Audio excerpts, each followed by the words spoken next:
Dear students, today you will discuss the last topic of the first chapter describing motion, that is the uniform circular motion. You should know uniform means constant, circular means in circle, motion means change in position. When an object moves on a circular path with a constant speed, then its motion is known as uniform circular motion.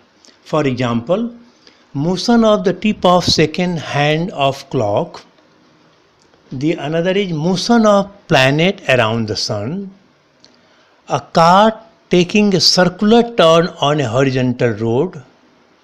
Electron revolving around the nucleus. These are the examples of uniform circular motion. Remember, in uniform circular motion, the speed of the body remains constant, but the direction of motion changes continuously. So, due to the continuous change in direction, so this implies that there occurs an acceleration. Since this acceleration is acting towards the center of the circle, so it is known as centripetal acceleration. Please keep in your mind that the magnitude of acceleration in uniform circular motion remains constant, but the direction changes continuously. So the equation of motion are not applicable for circular motion. The equation of motion, you should know, the equation of motion remains valid till the magnitude and direction of acceleration are constant. So you should know there is a new term, centripetal force. You should know that centri means towards, centri means center, petal means towards, means a force which is acting towards the center of a circle is known as centripetal force. So it is not a new kind of force, it is the name given to any force that provide a radial inward acceleration to a body in circular motion.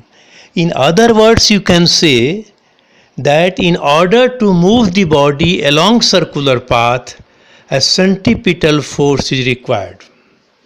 It may be a gravitational force. For example, when a planet moves around the sun, then the centripetal is provided by the gravitational force exerted by the sun on the planet. So when the centripetal force is also provided by the force of friction between tires and the road. Now, when the electron moves around the nucleus, here the electrostatic attraction between the electrons and nucleus provide the centripetal force. You can see when for a stone rotated in a circle, the tension in the string provides the centripetal force. It means the centripetal force is essential, mandatory to move a body along a circular path. So now the centripetal force, you must have understood the centripetal force. You will discuss in detail while you are solving the numerical problems based on it. You know there is a velocity is distance upon time. So this is circumference upon time. Circumference is 2 pi r. So the velocity 2 pi r upon t, or the time period is 2 pi r upon v. This is all about the first chapter. You will discuss now in the form of assignment. Thank you.